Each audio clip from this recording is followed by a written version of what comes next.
Welcome to Extracurricular, our podcast that has a real name that's not TBD. I'm so excited. We have a real name. It feels good. We are not the only extracurricular, But we are the best one. We are automatically the best one. And do you think we should explain to people why the name is so good? Do you think?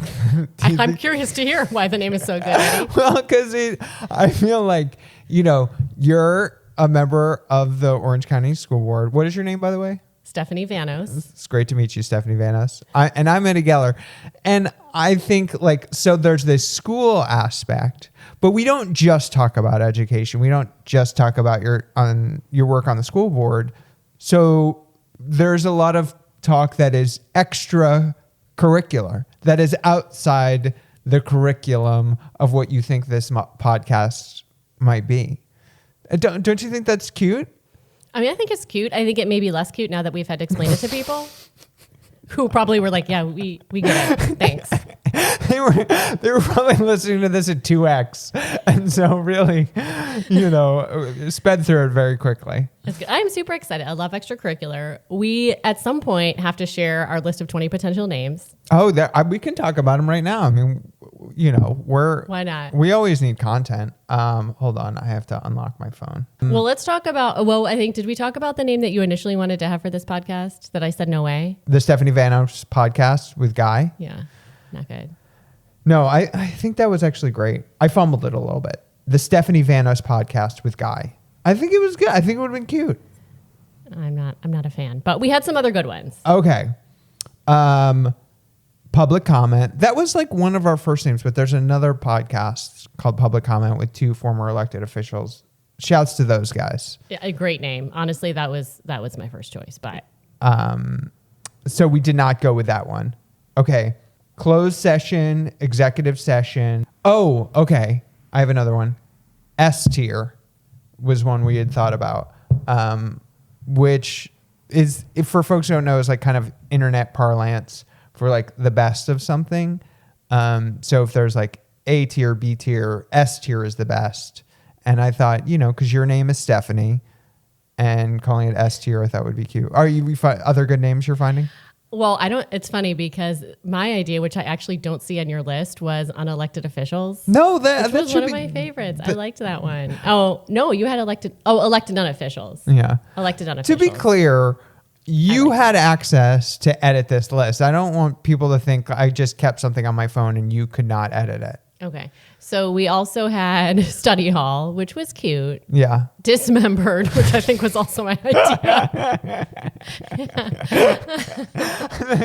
I don't know how much we consider dismembered. There's a star by it. So, I mean, someone considered it. Maybe it was me. I don't know.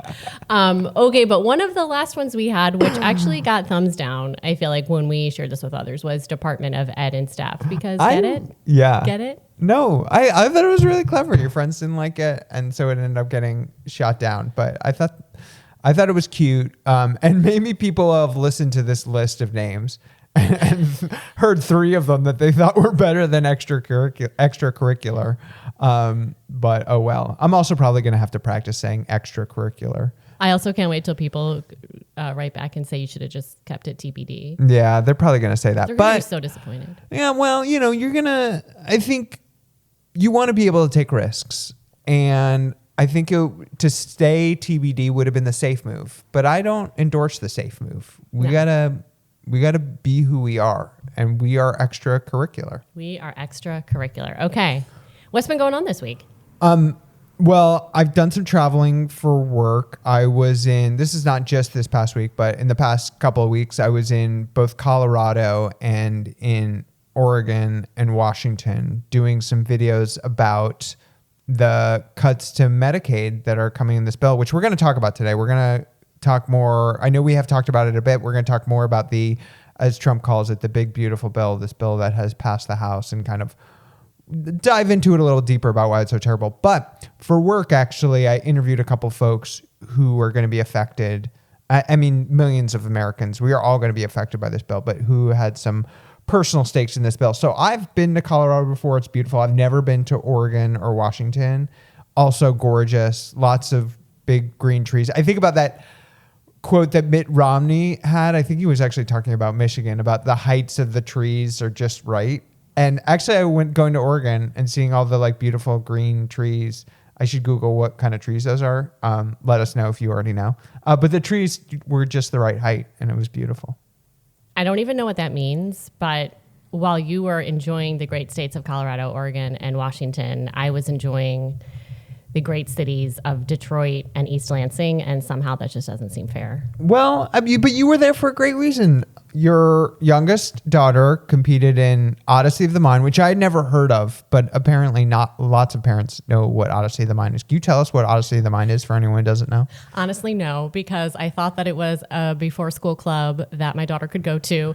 I learned about halfway through the year it was a class, actually, a 0 period class. And so I'm still kind of figuring it out, but the kids enjoy it. They basically get some kind of a problem and they have to solve it using all kinds of skills like math and reading. And there's like some theater and science, and they have to build things and create, and then again put on a show and like write a script. So, or performance and write a script. So it was.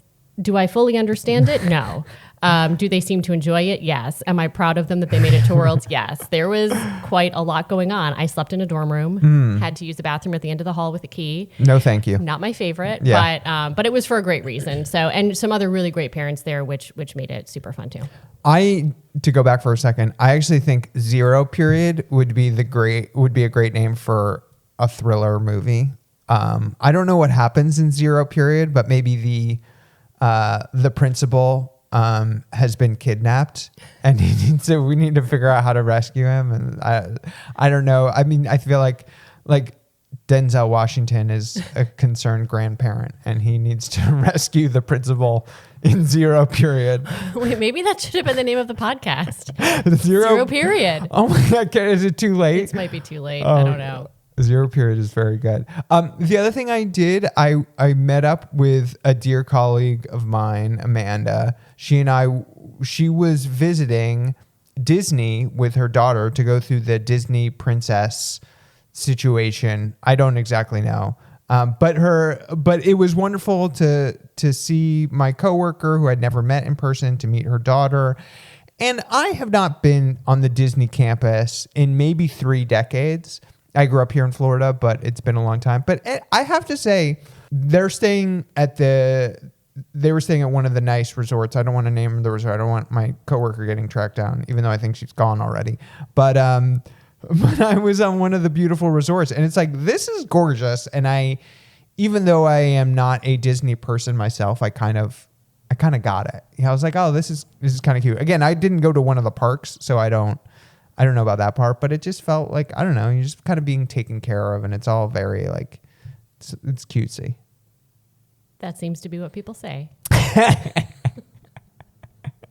We'll leave it at that. I have complex thoughts. You have complex thoughts. We can talk about that in another podcast. Disney is a complex place, and but it was, I don't know, maybe I just wanted some Mickey Mouse pancakes. Maybe that's all I really wanted. Honestly, I think you just wanted pancakes, because every time we drive by IHOP, you're like, oh, should we stop by IHOP? Do you feel like some pancakes? It's one of those jokes that's like, joke, not a joke, you know? Because with every joke, there's a hint of truth. With every joke, a hint of truth. With every accusation is a confession, and every offer is a request. Every suggestion is a desire. Yeah, every suggestion is a desire. Okay, so we are back to talking about, as Trump calls this monstrosity, the big, beautiful bill. And I know we talked about it a couple of weeks ago, but as we are recording now, this is the Sunday before Memorial Day. It has passed the House. Last time we talked about it, it hadn't gotten out of committee. But now it is on to the Senate, and there is going to be some resistance there, some Republicans that are not happy about what's in the bill. So there's still time to put pressure on our elected officials in the Senate, and then as they negotiate, you know, I think there's still time to both like pressure the House, but also let them know that you will be watching as the 2026 midterms comes up. So we thought it was important to continue to talk about this bill, and also for folks to kind of understand it when you're having conversations with folks, you know, about what the implications are here, who's going to be hurt, and pretty much everyone's going to be hurt unless you're part of the top 1% or top quartile of American income. So that's kind of how I wanted to frame this discussion today. Is there anything else? Yeah, and I mean, I think I just want to have it as a conversation, right? Like, this isn't like, let's go through the bill line by line. Oh God, no, by please. point, because we're not experts. No. On anything, really. No, but you all right. You have some expertise. We're not experts on anything, but I think it's important to be able to like have the conversation with other people, so that when they, that maybe when someone just presents some misinformation or has a fact wrong, that we feel comfortable stepping in and saying, oh, actually that's not what I heard. What I heard was X. Because I think having the conversations around this is important. Is it important to contact your lawmakers and your legislators? Of course, yes. But I think it's important that we have the language to talk about this. And I will say the fact that we are even in this podcast calling it the like, I hate us a little bit for that, because we need a better name and we need a better way to refer to this bill. Well, there's actually a discussion that on Blue Sky about this, because there's some folks who have called it the MAGA murder bill. And then there's Democrats who actually who say that this hyperbolic language is actually not so effective. I don't love MAGA murder bill, but I respect the attempt to rebrand it. And so it is a bummer to use Trump's language about this bill. But I just want people to know what we're talking about and what kind of Orwellian language is at play here. I definitely was not directing that at you, Eddie. No, I did not feel attacked. Okay. But I'm curious to know how are you thinking about this bill? What are some things that really stand out to you that you think are most upsetting, or I don't know, just kick us off in this conversation about it? Well, I think this phrase, which I've seen a couple places, which is the largest upward transfer of wealth in American history. I mean, that's what this bill is largely doing. It is taking money, cuts to Medicaid, cuts to food stamps, cuts to Obamacare subsidies, and it is both extending and creating new tax breaks for the most wealthy Americans. So we are talking about 13 million people being kicked off of healthcare, again, through Obamacare subsidies for work requirements, and we can drill into why that is actually a pernicious way to go about this. But work requirements that are going to essentially get people kicked off Medicaid. And it is just going to give giant tax cuts to the top 1%. And in fact, the top 1%, people who make over $1 million, are going to get a quarter of the tax benefits of this bill. And this bill is going to cost, estimates are between $4 to $5 trillion over the next decade. So it is just, it's hard for me to think about it as anything other than evil. I mean, we are taking money from and aid from people who need it the most.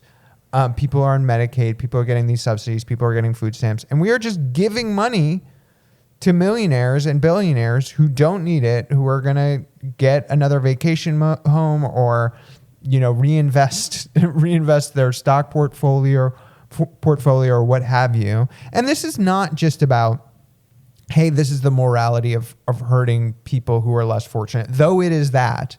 But also there are so many cascading effects when you kick people off healthcare and what happens to their jobs and their family and their community when you start doing this, and how that is going to affect everyone around them. And especially as we are heading possibly towards a recession, and what it is going to do to folks who are no longer going to have that backstop of healthcare or have that backstop of food stamps. I mean, it is so gross, and it is just fulfilling this campaign promise that Trump has had. And we knew this was going to come. We knew this bill was on its way and that Trump was going to attempt to extend his tax cuts from 2017. But now that we see it and we see how awful it is really breathtaking in its devastating effects.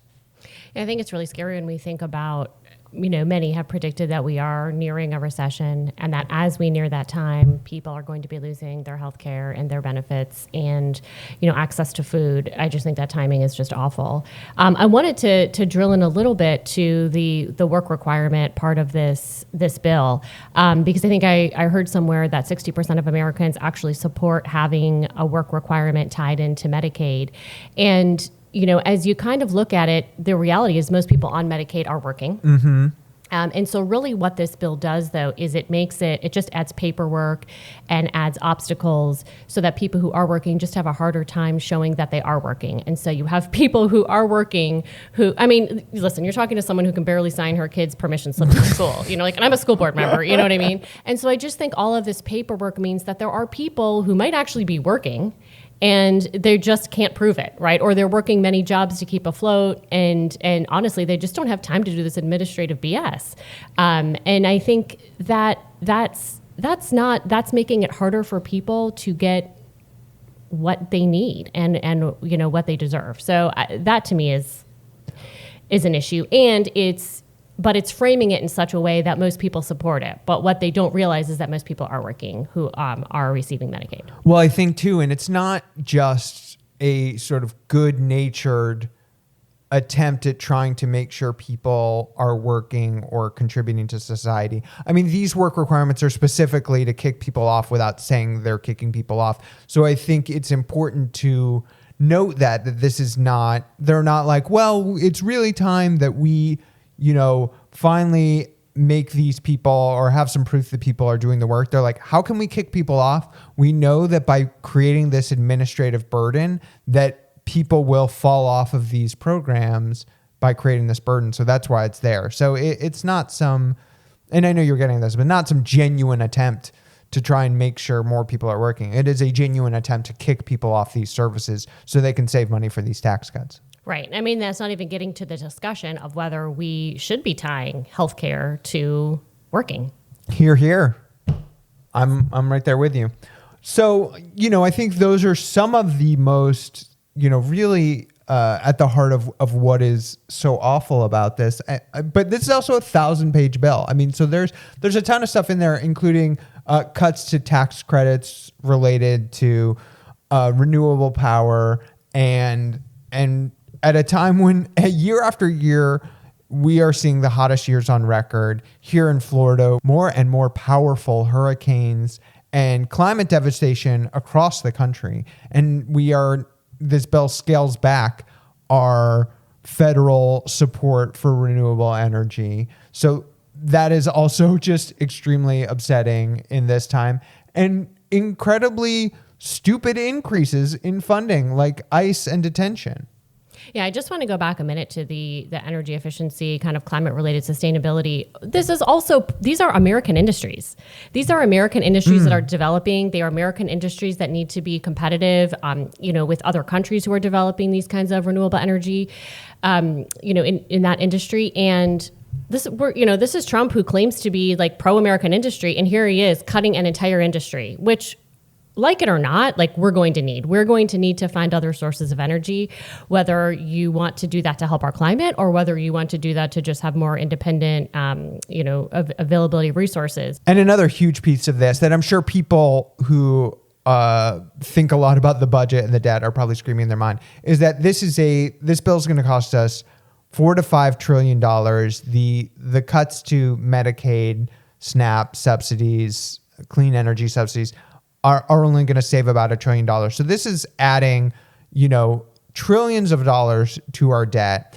And we were talking about this before we recorded. I've never been someone who's been very hawkish on the debt. It has always seemed to be an excuse for Republicans to be able to make a case to pare down the social safety net of the debt and the deficit. But truly, by adding these trillions of dollars to the debt that we are paying an incredible amount of interest on, we are seriously looking at sort of ruinous financial implications for this country when we are piling on that much debt and spending so much, even more than defense spending, if this goes through, on interest on the debt. So, I mean, this is financially, this is really stupid. Yeah. And also, P.S., where does that interest go?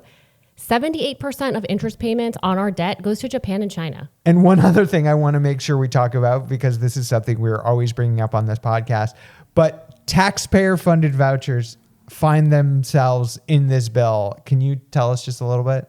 Yeah, basically the proposal would use the federal tax code to offer taxpayer-funded vouchers to students. So essentially, individuals can make a donation to essentially what we'll just call a charity, and they get a $1-for-$1 tax credit. And then those donations go to pay for the taxpayer-funded vouchers. And essentially, this is what we saw in Florida. Right before we had universal vouchers, we had this Florida tax credit scholarship, and this is exactly how we paid for it. And basically it allowed corporations to, instead of paying taxes to the state, they could divert some of that tax money into this quote unquote charity, and then that charity would pay for taxpayer funded vouchers for students. And in this bill, it essentially is going to allow individuals to do that. And individuals get a larger tax credit for paying into this voucher charity organization than they would for like paying for a hospital or for veterans or something like that. It's so frustrating to see these things that have been piloted here in Florida now at this point attempt to be expanded nationwide. Why are we the test case for all these awful things, Steph? What did we do wrong? That's a great question. But here we are, and I feel like now we are paying attention to what's going on. We see that Florida is a test case. We see that we have a responsibility. Like if we need to stand up for what is right. We need to be paying attention, and it's a lot. But it relies on people like us, all of us listening, all of us in this state to be advocates, to make sure we are voting, to make sure we're getting our friends and neighbors to vote, to make sure that we can, not live this dystopian life that our state and our nation are now headed down. So one of the things I'm thinking about in this bill and who is getting hurt from this bill is, folks who are on lower incomes, folks who might be, less fortunate and going through a tougher time, as we all have, as it is possible for all of us to do. And to think that these Republicans who are so aggressively attacking folks who need this help, and yet Trump won voters who make less than $50,000, and to think about this education gap that exists where lower education voters skew more Republican. And it hurts my heart.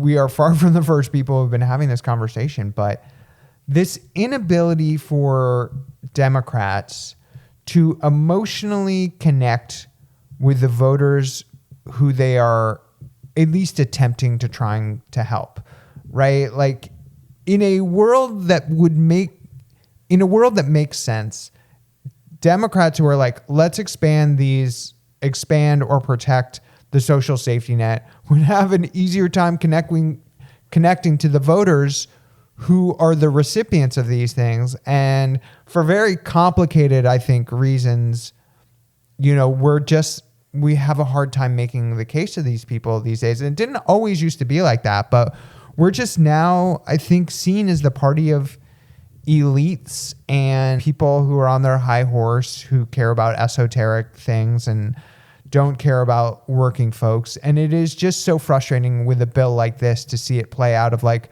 oh yeah, Republicans and Trump, like they actually just want to kick people while they're down and give tax cuts to the rich, which is how it's been for decades. So I don't know. I'm just get frustrated about that.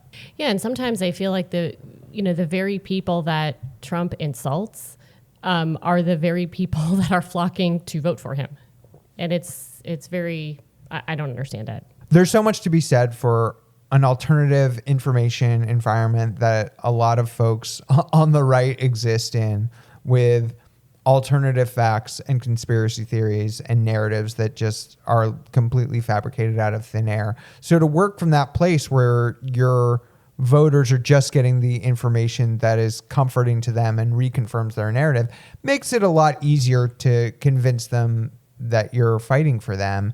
And I always think Democrats are just going to have a harder job. I mean, we are trying to fight for everything from unions to trans rights to Black lives to immigrants. And we are also trying to fight for clean energy, et cetera, et cetera. And if you're Republicans, like tax cuts for rich people and kicking immigrants and people of color and telling them why they don't belong here, don't belong, or don't deserve as much as white people. just interesting to think about too when you're crafting messages, how, we were talking about this earlier, how I feel like Democrats have to be very worried about not offending anyone, and not worried from you're just worried because we care about people, right? Mm-hmm. And we don't want to be offensive to anyone. But the messaging is, we have to focus on, we don't want to offend anyone. Whereas I feel like Republicans, it's like they can just go out and offend as many people as they want, and it somehow doesn't get back on them. Yeah. And I don't know. Maybe we're not coming from. Are we not? Maybe we're not coming from the right place. I don't know. Maybe that's not. I don't know. Maybe our messaging, we're trying so hard to make it appeal to everyone that it's actually appealing to not that many people. Yeah. Well, and I think we talked about this a little bit earlier this week, actually.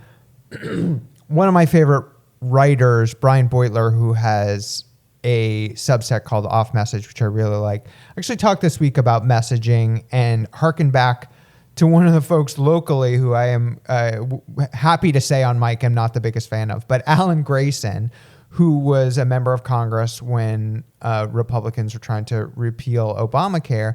And essentially his message was the Republican plan for healthcare was just for people to die quickly, which is so, I don't know, I just want more of that kind of messaging. And that's a little far afield from necessarily the talk about we're not connecting with voters who we're trying to represent. But I think in general, we need to be bold with how we're talking about things and not to be so poll tested and down the middle. And I think people need to be good communicators about messages they have passion feelings about, and not be, to your hearken a little bit to what you're saying, being not so scared that they're going to offend someone, and not so scared that they're going to say like exactly the wrong thing. Like if you are making that emotional connection with voters and they see that you are passionate and that you care, you can win them over. And I mean, it's not so simple as that, but I think that's a big part of it. Yeah, and I think I'm less a fan probably of hyperbolic messaging. I love it. I know you do. I know you love it. I'm just not as big of a fan of it. But what really gets me is when I see people repeat the messaging of the other side when we're trying to make an argument. We are so bad at this. When we repeat the bill, when we repeat things like, I hate to even say these on mic, but when we can bleep it. But I love it. That's going to be great. When we say things like scholarships instead of taxpayer-funded vouchers, that's not hyperbolic. That's actually, they are taxpayer-funded vouchers, but we're choosing to use the language on the other side. Anyway, I think we just need to start from the beginning. And I think if we just start from the beginning, we are not creating a strong narrative about anything we believe in. And we repeat words that the other side uses. Oh, talk about parental choice. Talk about the money follows the child. Why are we repeating those words? Money follows the child. Do people even understand how schools are funded? That is so inaccurate, and that is so misleading that I just cringe every time I hear someone say the money follows the child. It's like, clearly you don't understand how education funding works, yet we repeat it again and again. Or we talk about parental choice. Well, whose parental choice? And we repeat it again and again. It's so dumb. I do imagine like some dollar bills on a string, like somehow pinned to the child, and it just like literally follows the child because it's attached to them. Am I wrong about that? Is that? Well, I don't know. I love though that we have these ideas of future ads. We were actually watching, so we're going to see the new Mission Impossible today. And we were watching the other Mission Impossible part 1, I guess, last night. Dead Reckoning. Dead Reckoning. And I'm like envisioning, I want to do some kind of ad of like I want to get like Tom Cruise like running, like just like the Tom Cruise, like Mission Impossible run for something. Okay. Yeah. I mean, he might be a little hard to get. I mean, I don't know his availability, and I mean, he's got some issues too. He's also very speedy. He is very speedy. Well, you're a runner, and and when we were watching these movies together, I was curious about what you thought of his running technique. Do you want to, on mic, talk about what you think of Tom Cruise's running technique? I felt like his form looked really good. What I was wondering was, how is he running like in a blazer or in a tight shirt? And like, how much stretch do those pants have in them? Oh, that's a great point. I mean, they're custom made for that situation. And are they sneakers? Are those dress shoes? Because I'm a little worried about his feet. He's not a young man. No, he's not a young man. But I'm sure the Scientology gods and Xenu are taking care of his feet to make sure that, there's no pain or injury to them. Great point. Okay, sorry, I got off topic. No, I think it's good. Would you consider this conversation a little extracurricular to the conversations that we have been having? Eddie, I love the way you brought that back. Well, you know. Do you do improv? It's called a callback. Well, I'm so glad you brought up Tom Cruise and Mission Impossible, because we actually have to catch a movie in a little bit. We are going to see The Final Reckoning, which I'm very excited about. I love these Mission Impossible movies. It did actually make me think, because in the movie, in the last movie, Mission Impossible Fallout, if anyone's still listening to this part and they've never seen a Mission Impossible movie, like, bless you for staying on. But there's like the villains in the last movie are like, the greater the suffering, the greater the peace, which makes me think of this bill. This bill is like the greatest of suffering, and there will not be the greatest of peace. So just a reminder that those are the villains who are talking about the greatest suffering. And that's what this bill is. It is the greatest suffering imaginable. And I know I'm saying that in a slightly comedic context, but it is awful. And we need to do everything we can to do what we can to stop it, and do what we can to talk about it and educate and get mobilized for future elections to take back the halls of power. And also, we shouldn't use Mission Impossible as a source for our messaging, because it is not like AI. It is not always correct. It is not always correct. All right. Well, that's all we got for today. I just want to thank you, Stephanie Vanos, board member, Orange County District 6, for being such a great partner on this podcast. And where can people find you online? Oh, you can find me at Vote Vanos on Instagram and Facebook. And I want to thank you, Eddie Geller, for You're so nice. Keeping this going and keeping this conversation flowing, and leading us in all the great directions. And where can people find you? Thank you. I'm Geller Ed on Instagram. I had a Twitter with like a decent following, like 40,000 people, but I haven't touched that thing. Look at you. He's like, I'm just going to slide this in right here. No, I'm just saying it's like a garbage platform that I will not put any more time into. But so don't follow me on X or Twitter or whatever. But what he's trying to say is he has all the followers. Oh my God, stop it. Well, that's all. As you should. Thank you. This has been Extracurricular. We hope you had a great holiday weekend and look forward to catching you next time. See you next week. Bye. Hey.